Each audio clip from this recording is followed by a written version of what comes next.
the ultimate tool is violence. It's violence, but it's not in your hand.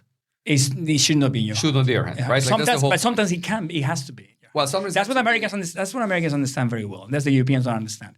And I think this is an interesting point because Europeans, according to our history, we separated ourselves from violence in ways different than Americans did. I mean, for them, violence in American culture is freedom. Not to every American, especially city, coast, but especially inside the inland, violence in terms of the use of violence means the guarantor of freedom. If you don't have, that's why the arms and the whole thing and the amendments, because they guarantee they can use violence in the ultimate situation that you are threatened. Because if you don't do that, you're not free.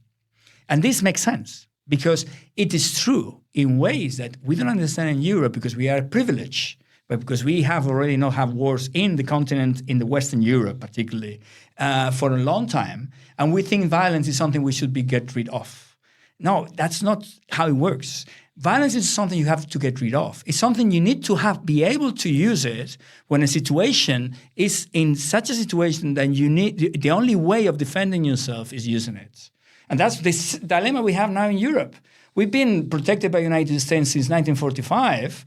And we thought it was not necessary to have those nukes and those military because we live in a world that it was so happy and so great. Well, the whole world was killing each other. Yeah, the Kumbaya world. But the whole world was killing each other at many different levels. And when then all of a sudden Russia invades, not yet what we call the Europe, EU, but in the borders.